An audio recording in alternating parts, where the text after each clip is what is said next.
اب ایک سوال اور کہ صاحب حلوہ کہاں سے ثابت ہے؟ کیا بات ہے، بہت خوب، سبحان بناتے ہیں حلوہ، سب بناتے ہیں، آپ سے بناتے ہیں، آپ سے بناتے ہیں، ثابت کہاں سے؟ کیوں بنایا جا رہا ہے؟ اس کے لیے کچھ لوگوں نے کیا کیا، ویسے کرنے کی ایک جھوٹی من گڑت بات لا کر کے چسپا کر دیا کہ صاحب جب جو ہے ایک جنگ کے موقع پر احد کے دن، جنگ احد کے دن، جب حضور علیہ الصلوۃ والتسلیم کے دندان مبارک کے سلسلے میں آپ نے میرے بیان سن لیا ہوگا، کچھ دندان مبارک کا حصہ زخمی ہو گیا، ٹوٹ گیا، شہید ہو گیا، تو اسی حالت میں حضرت ویسے قرنی کو جب خبر ملی تو انہوں نے کیا کیا، اپنے تمام دانتوں کو توڑ دیا، اور جب توڑ لیا تمام دانتوں کو تو پھر ان کو کھانے کے لیے کچھ چیز دینی تھی، تب روٹی تو اسے چل نہیں سکتی تھی کیونکہ دانت تو سارے ٹوٹ چکے تھے، تو لہٰذا ایک پتلی چیز بنائی گئی، اس پتلی چیز کو حلوہ کہا گیا، اور یہ حلوہ وہیں سے ثابت ہے۔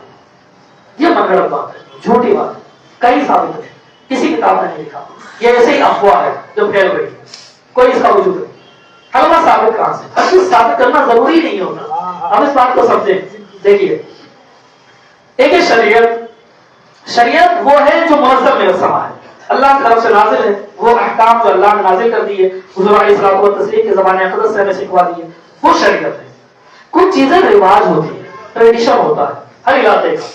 رواج کا مسئلہ کیا ہے؟ رواج کے تعلق سے آپ بات سیدھی سمجھ لیجیے، یہ اصول ہے کہ رواج کے تعلق سے علماء نے، محققین نے، مجتہدین نے یہ اصول بنا دیا کہ ہر وہ رواج جو شریعت کے خلاف ہے اس رواج پر عمل کرنا ناجائز ہے، اور وہ رواج جو شریعت کے خلاف نہیں، شریعت کا اس میں کوئی عمل دخل نہیں، شریعت کی مخالفت نہیں ہوتی، اس رواج پر عمل کیا جا سکتا ہے۔ جیسا کہ ہمارے یہاں شادیوں کے اندر مختلف قسم کے کھانے بنائے جاتے ہیں، ثابت کر سکتا ہے کوئی کہ صاحب لڈو کہاں سے ثابت تھا، گلاب جامن کہاں سے ثابت ہے؟ ہو سکتا ہے؟ ممکن نہیں، مذاق والی بات نہیں پڑے۔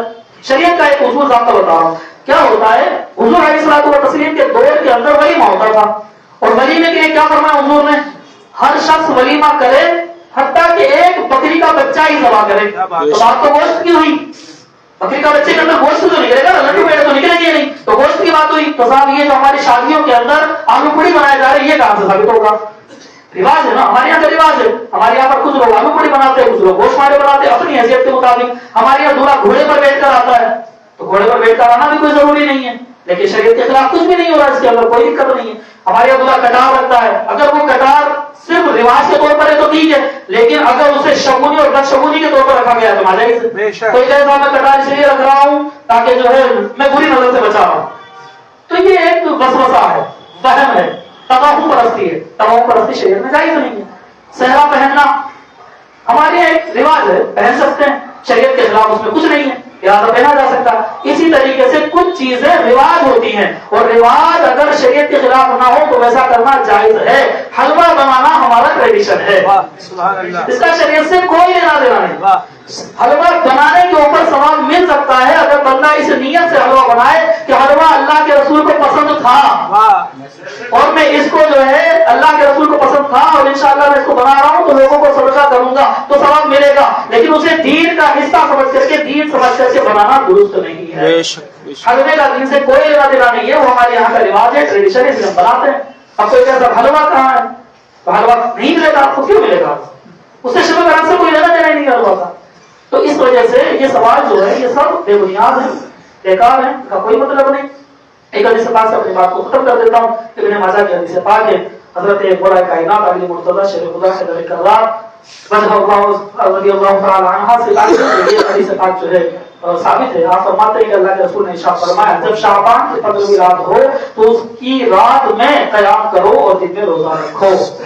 کیوں؟ کیونکہ اللہ تعالیٰ اس رات غروب آفتاب سے لے کر آسمان دنیا پر جو ہے نزول اجرام فرماتا ہے، توجہ فرماتا ہے، اور فرماتا ہے کہ کوئی مغفرت چاہنے والا ہے کہ میں اس شخص کو بخش دوں، کیا کوئی رزق مانگنے والا ہے کہ میں اسے رزق عطا کر دوں، کیا کوئی مصیبت زدہ ہے کہ میں اسے عافیت عطا کر دوں۔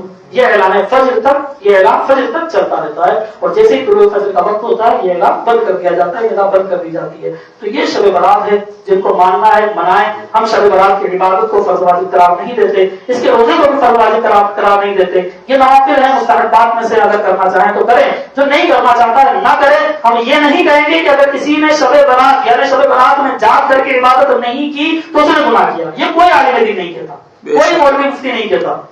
ہاں یہ ضرور کہیں گے کہ جس نے اس رات کو جاگ کر کے عبادت نہیں کی اس نے گولڈن چانس مس کر دیا۔ اسے موقع ملا تھا اللہ کے حضور مغفرت پانے کا، اس نے وہ چانس دور کر دیا اپنے آپ سے، اس کو جو ہے